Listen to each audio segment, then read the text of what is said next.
What's up, guys? I'm at the Meng Preserve here in Limerick, Pennsylvania. I think the town's Limerick. Anyway, it could be New Hanover. I'm not sure. Once you're out in some of these roads here, one community leads into the next. But I'm running my Punks Customs. This is a capra build, and it's running pretty good today. I just wanted to give you a little update on where I've been with this. Pretty much every time out I break a link. I don't know if that's just my bad driving or the links, the material I chose, but I break a lot of rear links. So what I did, instead of going with aluminum, I got some Traxxas links and cut them to the size I wanted, bent them a little bit to make them high clearance. So I'm running some steel links now instead of the aluminum, at least on the bottoms. And fronts are still the brass. I don't think I broke any of them yet. They're getting pretty well worn there. But anyways, just thought I'd mention a couple things I really like about this rig. I do like how low it sits and how much of an improvement it is over your capra for rock crawling. It's just lower. Even makes a pretty decent trail truck. You don't need a special transmission to run this, but the reason I have it flipped over is just to tell you something I don't like, and that's this right here. If I get hung up, pretty much all the time, it's right on that corner. See that corner? See how it sticks out there? So what I think I'm going to do down the road here is I'm going to slot this and shorten my link and put my link there, maybe rise that upper link up a little bit, and just so when I'm sliding on the rocks, it just constantly wants to get caught on that. It articulates, and if you know, the capra chassis has those nice boat belly on it there that keeps that from happening. But anyways, that's you know, I know his approach was for you not to have to alter anything. It's pretty much a swap. So you know, in order to do that, he put the links close together, and of course if you'd move them out, you'd have to shorten them, and most people don't have that ability to shorten them, turn it, you know, and you probably didn't, you know, don't want the extra cost of buying a set of links. And that's my buddy, by the way. He's making all that noise. So anyways, so other than that, I really enjoy this rig, and I'm running deadbolt body. It looks really cool.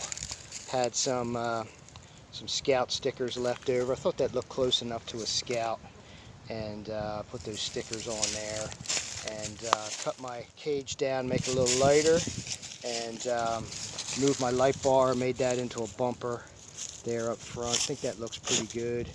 I got this recovery cord there by DSM.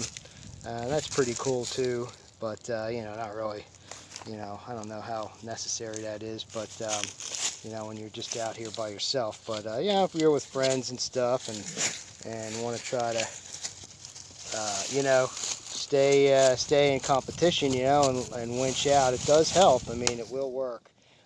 It'll stretch out to about double its length, and you just hook onto something and pull yourself out, right? So anyways, I'm going to pause it here. We're going to go somewhere a little more interesting and run this thing.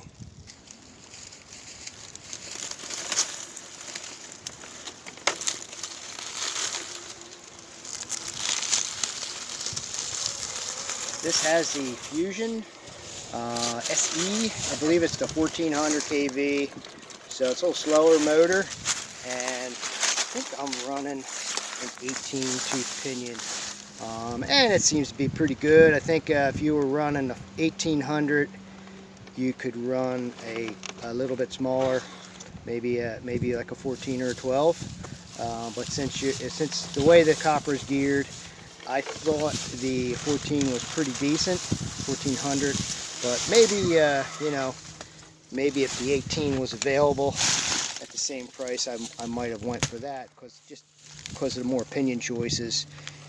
But that's what I got. So anyways, got to work with what I have here.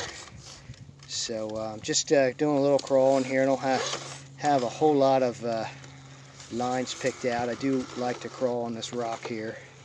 Occasionally I come up here, and I tell you, my negative G will crawl over this rock, and any rock. So it's substantially better performer than this, but this does do pretty well, and it's certainly a better trail crawler than most of the other low CG chassis offerings that you can find. I do have the rubber bands there in the back. You maybe can see that.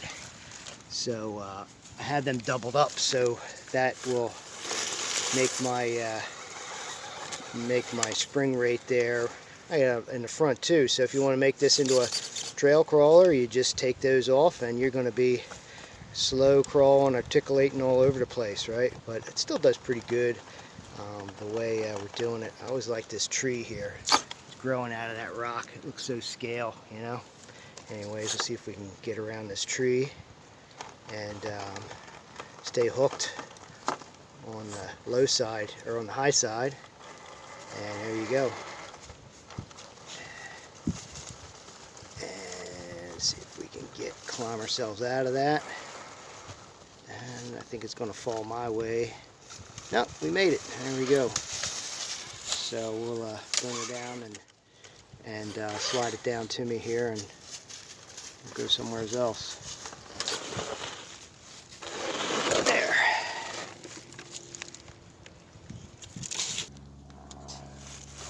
So as I was saying there before, I am running that Fusion in this, and I do enjoy it. The SE, not the Pro. And I'm just trying to give you a demonstration of the punch it has. And it's not as punchy as an axe, and it's probably not as punchy as the Pro. I don't have the Pro to compare, but for your $70, if you're you know, going to change over to a brushless system, and it's certainly, if you're just out messing around with your friends or out by yourself like me with your dog, you don't need the latest and greatest.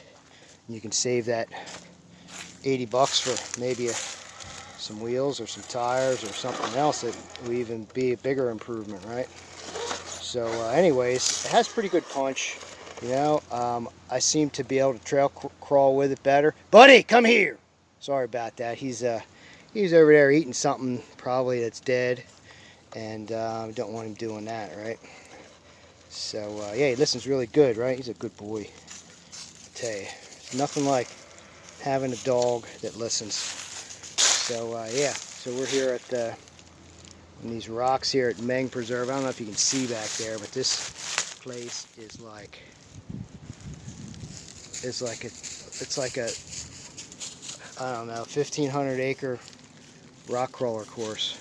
You can just, I don't think I've ever done the same line twice here. You just come up. I'm not sure if I'm allowed to be here. It's one of those deals where I just come and nobody's ever chased me out. I know he's probably supposed to be on a leash, but you know,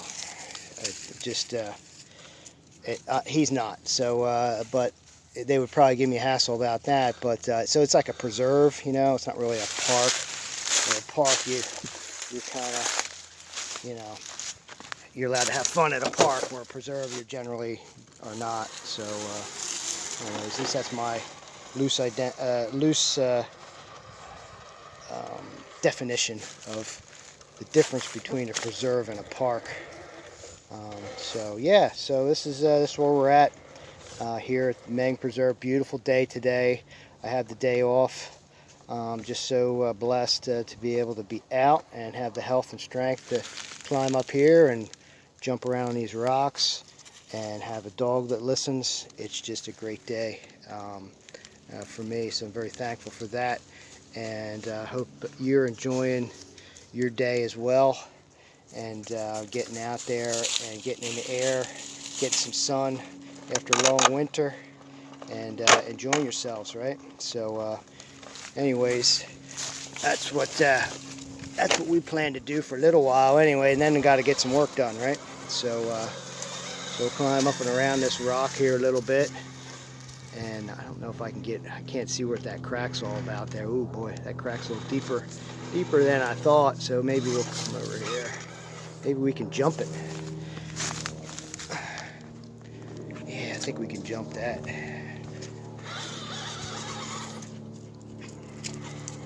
Buddy can jump it, no problem.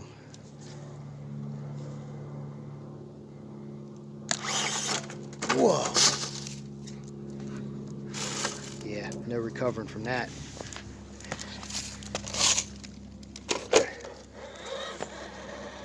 So let's try a different approach, right? Let's do one tire at a time. Right, bud? What do you think? He's not impressed. All right. Like I said, one tire at a time, right?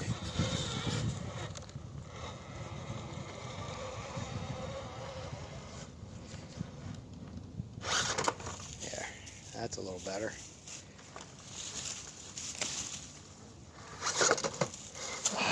Thought I was going to have it. There we go. We got it out of there. Anyways, hope you guys have a great rest of your week and weekend. Lord bless you.